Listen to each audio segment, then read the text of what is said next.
This is a stimulus update and daily news report. Congress has just 5 days left before their winter vacation to get the Build Back Better bill and debt ceiling done. I'll give you the latest updates of what's going on with that. I'll also share a video clip with you about Kyrsten Sinema's recent interview, how her answers may not have been as truthful as she said. Also, I'll go over the latest stimulus check articles like this. New stimulus check payments worth between $530 and $3,000 sent to tens of thousands. Here's who received the cash. When it comes to Omicron, it's now in 17 states. I'll give you the latest updates on that, plus some other important updates as well. Hope you're having a more than mundane Monday. If you appreciate the fact-based, fast-paced updates, hit the like button down below. So what's going on with the reconciliation bill? This is the week. So big week for reconciliation as Dems look to finish changes. So we haven't really heard much of what's been going on with the Build Back Better bill. I would say probably last month, it was almost every day there were 3 to 4 interviews going on that I would share with you, talking about the latest steps. Now they've kind of kept the public in dark. We don't really know much of what's going on with the bill, just that it's going to potentially have a vote as early as December 13th, and they're trying to get it done before Christmas. Now, if we look at the timeline here, so let me pull up December right here. So we could see that this is the last week. So today's the 6th, 7th, 8th, 9th, 10th. 10th is the last day that both the House and the Senate are in session. Then they have a pretty lengthy 3-week vacation, maybe even more. I haven't seen January yet, which means that they potentially may stay into their vacation to get things done, follow through with their promises. I don't know if they will. Let me know down in the comments below. Do you think Congress should stay until they get things done, or should they go on their winter recess, vacation, work period, whatever you want to call it?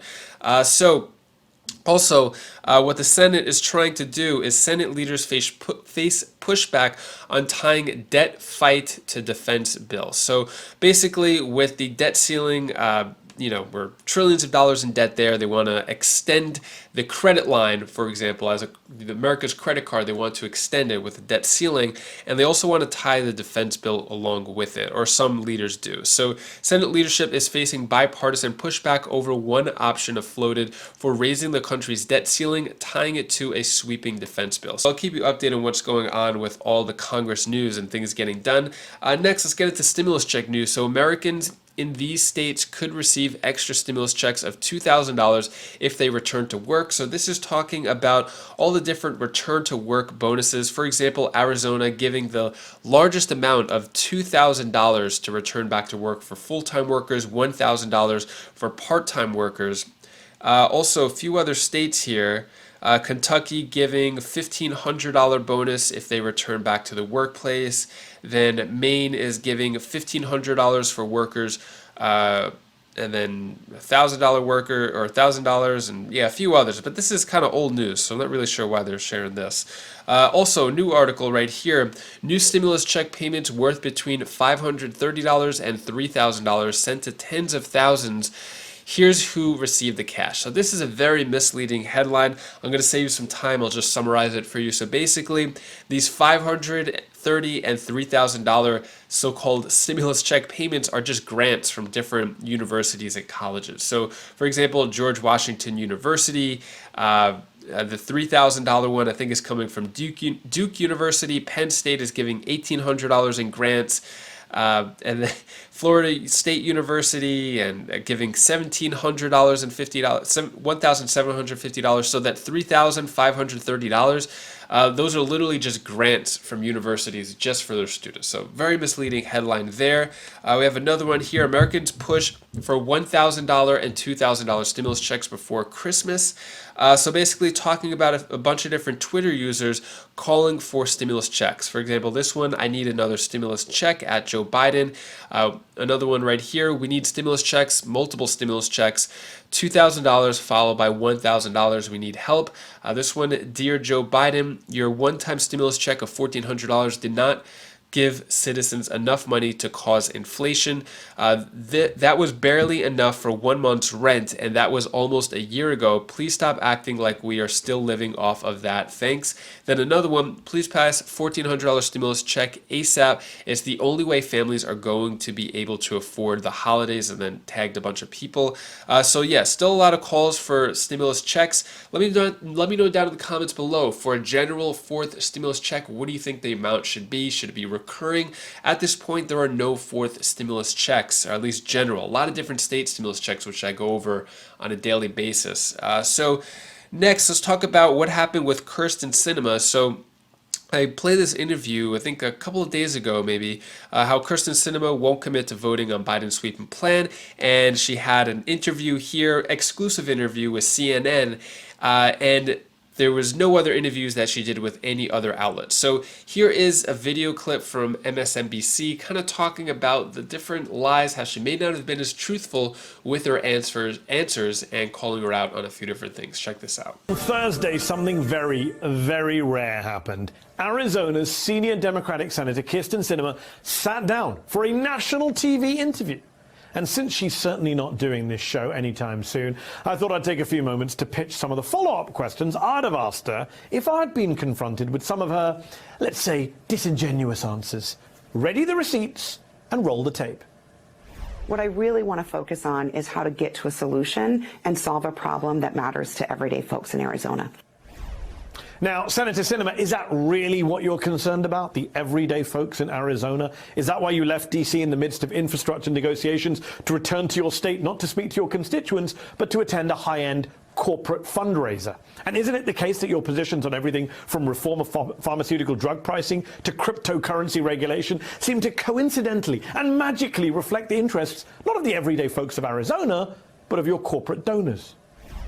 Serving in the exact way that I've campaigned on over the last near decade that I've served in Washington, D.C. And when I ran for the United States Senate in 2018, I told the folks of Arizona what I would do. Senator, if you're serving exactly as you've campaigned for a decade, then how come in 2014, when you were a member of the House, you tweeted that raising the minimum wage was a, quote, no-brainer? But as a senator, when presented with the chance to act on that no-brainer and deliver a higher wage, you did this instead. I would never promise something to the American people that I can't deliver. And I think it's not responsible for elected leaders to do that. Can't deliver? Are you serious, Senator? Your party controls the House, the Senate, and the presidency. So isn't it in fact the case that the only reason that Democrats are struggling to deliver on their hugely popular agenda is because of you? Oh, and Joe Manchin. So you should just be honest. That's something my parents taught me when I was very young, and it stuck. Can I just ask, Senator, is it honest to say you support the John Lewis Voting Rights Act, a critical piece of legislation aimed at protecting American democracy, and that you're honoring the legacy of a man you once called a dear friend when you block its passage through the Senate by blocking any reform of the filibuster? Is that you really being straight with the American people? I am very upfront when I talk to folks about what I believe in, what I can support and what I can't support. But, Senator, how often do you even talk to folks in Arizona? Why are you so averse to holding town halls in your home state, to meeting with the activists who knocked on doors and helped you get elected? Why do you regularly ignore constituents who try and talk to you in the street, as is their right? And how can the folks in Arizona be so sure what their senator believes in when pulling teeth is easier than getting an interview with you? Any Kyrsten Sinema fans out there? So she's definitely one of the more conservative Democrats out there. But let me know your thoughts. Anybody agree with Kyrsten Sinema? Anybody a fan of hers? I always like sharing different perspectives, different points of views, and I like respecting each other's opinions. But maybe some people are fans of Kyrsten Sinema. Definitely, she might even enter the Republican Party in the future. Who knows? But yeah, let me know your thoughts on that. When it comes to the Omicron variant, so Omicron detected in the 17 states as of now. More cases are definitely going to happen and spreading really fast. Take a look at this video clip giving the latest. This came out just minutes before filming this video. Yesterday, Georgia became the 17th U.S. state to confirm a case. Meg Terrell joins us with the latest. Lots of news to update us with over the weekend. Meg. Yeah, Andrew. So in the U.S., of course, more cases reported in multiple states. We are learning a little bit more about the characteristics of this variant and of these cases. Some of them are travel related, folks having been to Southern Africa. Others are community spread. Most of them so far reported to be mild, a mixture of vaccinated and unvaccinated folks. We did hear about one case in New Jersey where the person was fully vaccinated, sought emergency department care, but we do not know the extent of that, and some pointing out that could just be a typical breakthrough case. It was said that she had moderate symptoms. But something catching a lot of attention over the weekend, guys, was a report out of South Africa from a regional hospital system there looking at the severity of cases. The authors of this report saying it is really starkly different at the beginning of this fourth wave there than it has been from previous waves. While we have seen hospital admissions tick up, they report that a majority of these admissions are for diagnoses unrelated to COVID. They have a policy there of testing everybody in the hospital for COVID. And so it seems like a lot of people are there and then they turn out to have COVID. They didn't realize that they did. Many fewer of these patients require oxygen in the hospital. And they report that the COVID-related hospitalizations, the stays there are a lot shorter, 2.5 days compared with 8.5 for the previous 18 months. Now, this is also from the same report. They look at the deaths from COVID, and they have not yet seen them tick up. That's the orange line there where you see that really sharp increase in cases. That's the blue, this fourth wave of what is thought to be mostly Omicron. Deaths have not yet increased there. But guys, a lot of caveats to this. Deaths and severe disease both lag by several weeks. So we could just be seeing the early data and not yet seeing severe disease manifest. We are also seeing a lot more younger patients going into the hospital in South Africa. And so, of course, we know that age is related with more severe disease as well. Older people are more vaccinated in South Africa, but perhaps a glimmer of positive news if this trend holds. Guys? Hey, Meg, can we talk about transmission? Because there was also two other, and again, all anecdotal, but a party that took place, as I think you know, in Oslo, where effectively 120 people got it, including some that weren't even part of the party who happened to go into the same room as the party like an hour after the party was over, which to some doctors seems to suggest it really does hang in the air and has an almost measles-like quality from a transmissibility perspective. Similar story, there was a party in Denmark where 150 people seem to have gotten it all at the same time. Yeah, these are really scary things to hear about. The number of people just getting infected, these super spreader events, some of the world's first with Omicron. We just don't know yet if it really is that much more transmissible. The things that seem more firm are that it can reinfect people who've previously had COVID more easily. Some folks are now talking about whether the time from infection to infectiousness is shorter with Omicron, which would make it more contagious in that way.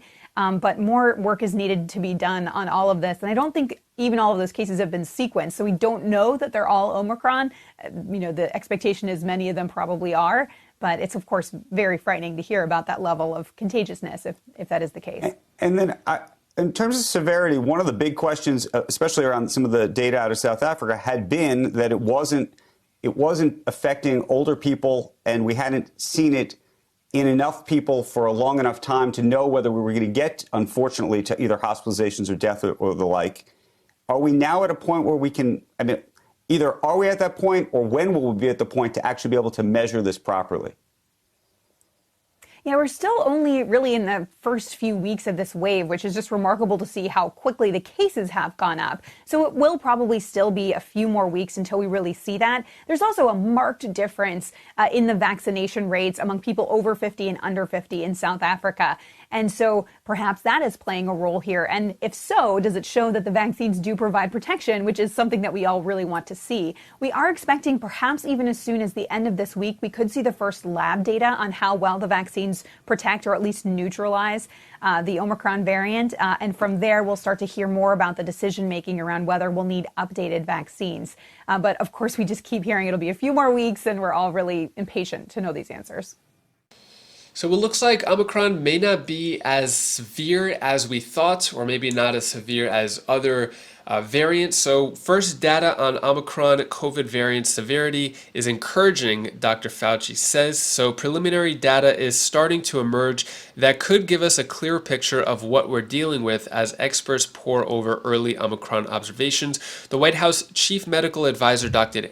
Anthony Fauci said on Sunday that early data was encouraging, but cautioned that more data was needed to fully understand the variant, and the World Health Organization designated the new Omicron COVID variant as being of concern less than 2 weeks ago. So it is, I guess, of concern, but it's so far from a lot of the cases that we've seen, not as severe, I guess, as other variants. Are you concerned about Omicron? Let me know down in the comments below. Are you concerned about it? Is it something really serious, or just like everything else? Let me know your thoughts on that. And that is all the news I have for you today to hopefully brighten your day a bit. Here's my daughter Bella's tip of the day. Hi guys, I love both feelings, my sticks.